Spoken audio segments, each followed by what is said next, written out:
Good evening. Hello. Welcome to the first of hopefully many open mics from my bedroom. I am your host, Sam. It's an open mic, and you guys have got the look of poets about you, so I'm not going to spend too long on this. I just kind of want to run through the rules quickly. It's one poem per poet. Any poem you do must be absolutely 100% free of racism, transphobia, homophobia, or ableism. We don't accept it here. We don't want it here. I don't think there is a poetry night in the UK that does. Secondly, is a more Bristol-specific poetry rule. We must enforce it, I'm afraid. No nude poetry.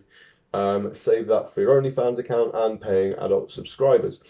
But we're just going to get straight into it. So I'm going to welcome up the first poet. Not someone I'm familiar with. If you could all give a warm round of applause to our first act. It's Mr. Sam J. Grudgings.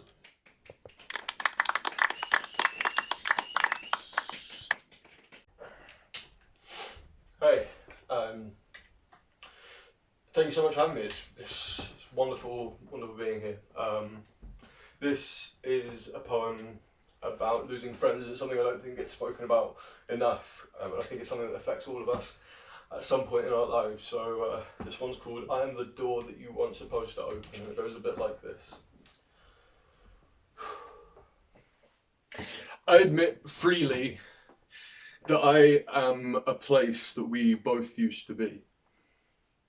There are small towns that live and die inside of us that I believe will serve as compromises to our history. Here in the ruins that October built, we are two homes to have escape from, remembering one another, haunted by accents we can't shift, to remind us that permanence is for others, even if we can't help but empathise.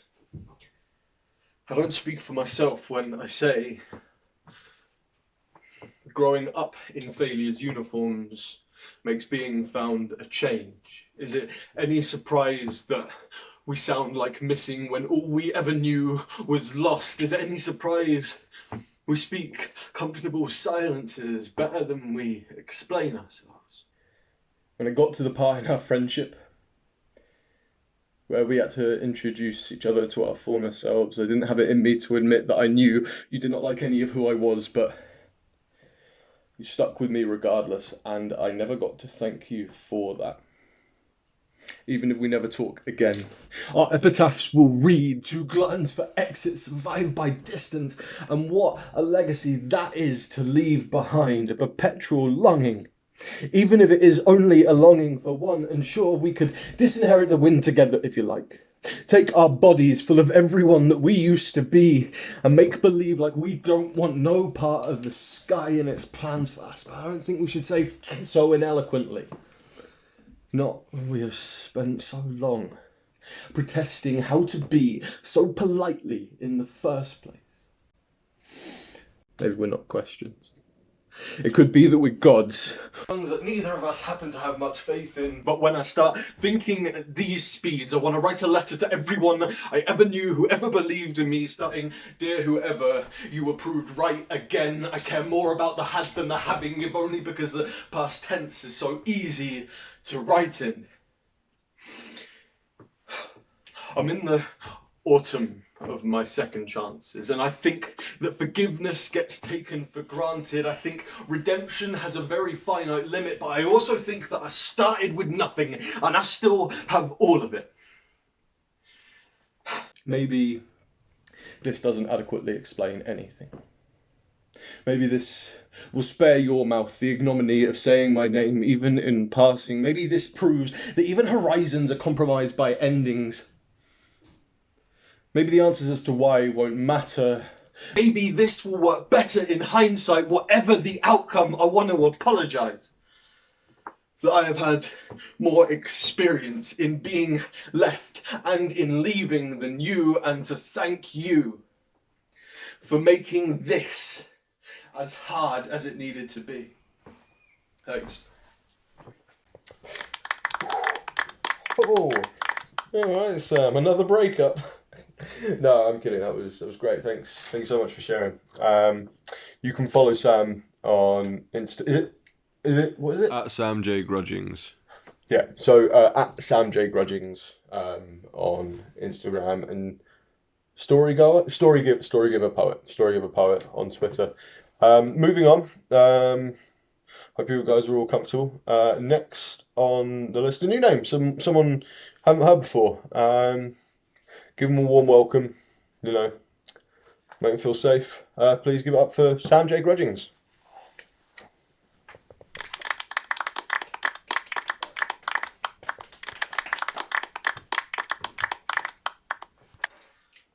Hey, it's been a while since I've been to an open mic, so it's really nice to have such an audience, I guess. Yeah, it's difficult being in lockdown. We're all kind of trapped in our own heads, so I wrote something about what it would be like to return to normal life, I guess. And it's called Welcome Home, Lonely Skin, and it goes a bit like this. Early bedtimes adopt the wary, who in turn adopt that haunted look of government-sanctioned internalized phobias. Stuff about adult things, such as answering phone calls, remembering to tell your mother you love her, cooking meals for yourself not as an act of self-care but of necessity, closing doors behind you, burying the dead.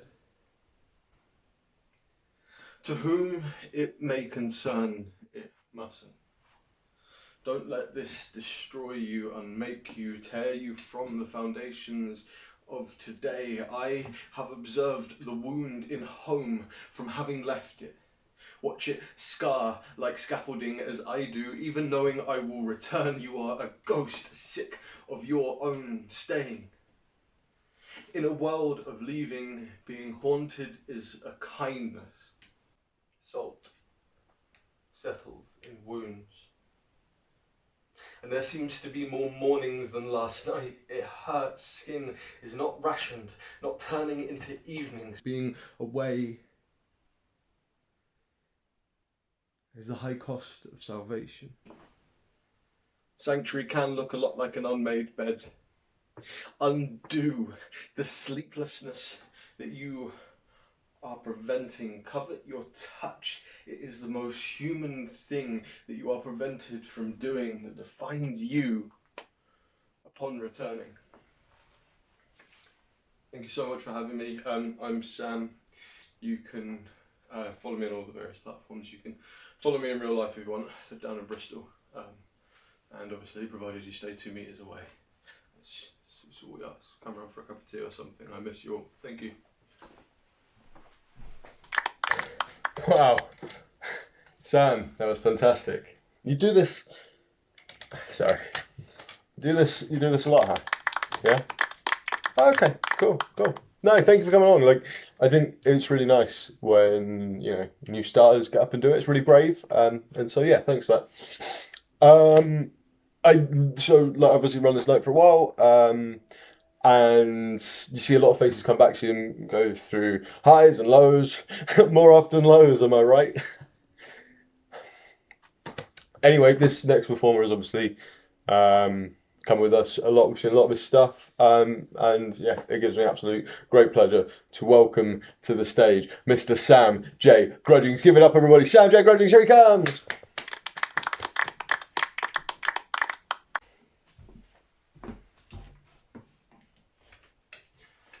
Hey, yeah. Woo, hell yeah. I've been coming here for a while, so it's really nice to see all of me out here to support me, so I really appreciate you coming. This is a poem I wrote on the way over. It's a poem for anyone that needs it. It means whatever you need it to mean. It's called Working Title. It goes a bit like this. Your mother is a postal worker. She only writes in ceramic, swells her hand with a shin. Your address, public in tasseography, the last dregs of the last words to you that she promised she never said. Your brother is an overdraft. Your brother, the final reminder. Your brother, addressee gone away, returned to sender. He does not live here anymore. Nothing but postcard reminders of his existence and the honey sticky and blue tack bleach residue on walls from where he tried to store his memories. Your father is forgotten like so many others. Your father's name is mispronounced, and you are thankful for small sympathies, his noun, an abstract that must be, and so shaped itself into language and was left in words not said. You have so many names for yourself that you covet them. Mr. Never learned how to say no. Mr. Perpetually in probation. Mr. Can't hold down a job like it's choking him. Can't hold on to a relationship like it's poison. Stubbing out always your final cigarette from that pack that you were always quitting in ashtrays fashioned from last night's promises. You called yourself something that needed an escape plan. Something last minute to run away from, but you never thought about the two of running. The destination was always less important than the leaving. You breathe harder the most with your hurricane chest made up of nothing but exits. You leave behind empty spaces that look like allergens.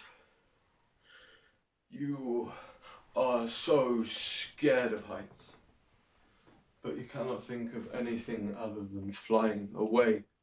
Away from here, seeking some far-flung, forgotten corner of the get-out clause. You get to the airport, and you know that they're going to ask you if you have packed the bags below your eyes yourself, and I know that you do not have time to unpack all of that in public. You put your everything up for show. Tell them you are not a threat to anyone but yourself. Find they will not let you board if you do not know where you're headed. Find that away from here is not the answer that they needed. And you search around for your passport response, your get out of everything clause, but you find there is no amnesty for loss. There is no embassy to protect those who declare themselves, and no nation state with your family hanging over your head like a no-fly zone. Some mismanaged wish you were here. You can never rid yourself of. And so you return. You return to what passes for home, that same journey every night. You return to find all your unanswered questions waiting in porcelain on the doormat, with this correspondence writ sour in citrus on the cage walls of your ribs. And you think to yourself, what a beautiful word closure is. Thanks so much for having me. Thank you.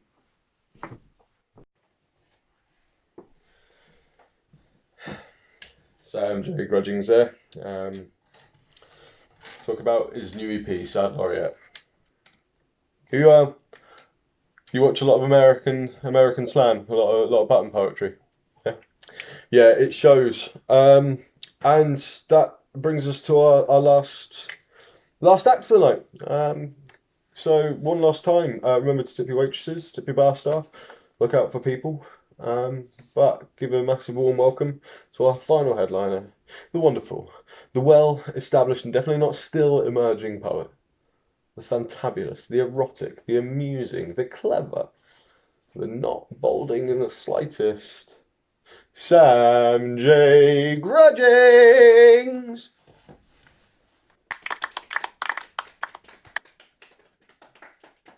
Woo-hoo! You don't suck!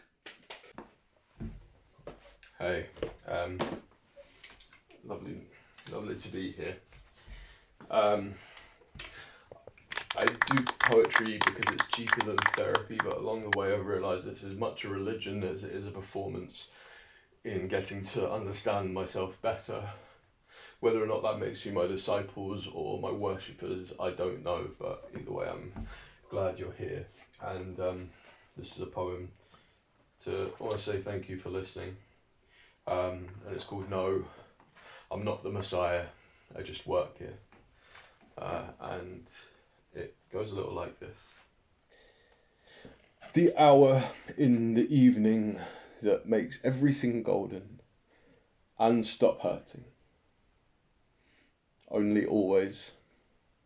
The inchoate of yearning and forgetting that to need is possibly the most human thing to do, and that even mountains do it sometimes.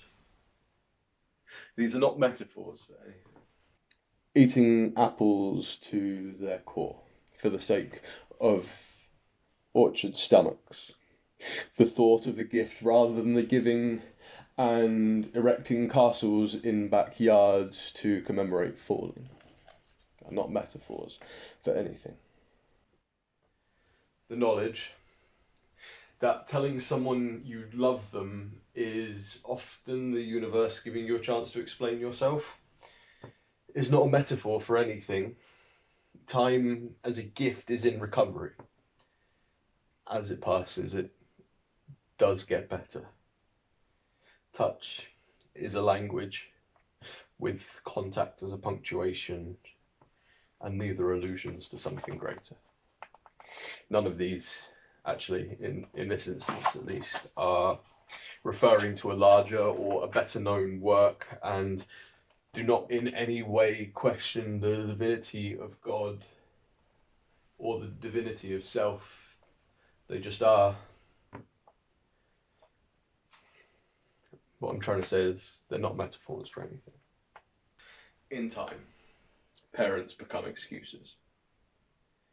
We are awarded mouthfuls of the moon for our penance. It does not take much for the year to swell, sated on times like these. No one wants to become a metaphor for something else. Not when nostalgia is an awkward artist. Not when the benefit of hindsight before the act of happening is a way of reminding yourself to just live in the moment better, however bleak that moment may be. Sometimes the most pleasant memories do hold the saddest secrets. But that's just to buy the mind off of regret. You see everything when you look for it. It isn't intended as a method of explaining away something inexplicable. Take this for example. If you thought that falling in love with someone was an exercise in joining the search party that is looking for you, I want you to know that you will find friends who will make it seem nothing like falling. Like they're revealing something to someone that was beautiful about them, but they didn't know, that they had yet to discover. And this isn't a metaphor for something either. This is a hope, something that isn't sacrosanct. How could it be? Something that proves I am a figure of speech, a simpler method of demonstrating that I am finite. See, our mouths are not sarcophagi, even though we become experts in grieving. Your tongue is worth more than compassionate leave. I trust it to measure the grief in our distance, so tell me you have missed me, and mean it. I want you to tell me that you're someone who's all devil details and boxed gods. Someone whose hands are boxes, unable to cage themselves. I want you to tell me that you and your arrival in other people's lives are not metaphors for anything else. Who would want to explain away the full of you with the magic trick of phrasing? Our words were given to us by our ancestors who wanted to tell each other the least poisonous leaves or the sharpest beast to steer clear of, and our tongues were gifted to us by an unruly being who thought it funny to tattoo a map on our bodies and leave us lost for words. So it's not surprising if any of this, all of this, seems like a metaphor, seems like something more than what it is, seems... Look, the way I see it, we're all just a narrative trying to prove a point the way I see it. Ultimately, we all have some epilogue in mind. We are an allegory that helps understand itself simply by being, until we show our hand. Full of this magic trick of being that hides in semantics, I will thank whatever cosmic accident caused this exact moment to exist. The providence of company, of friends, and of love like yours, that I cannot explain this fortune of the brightest kind. Thanks so much. please look after yourselves.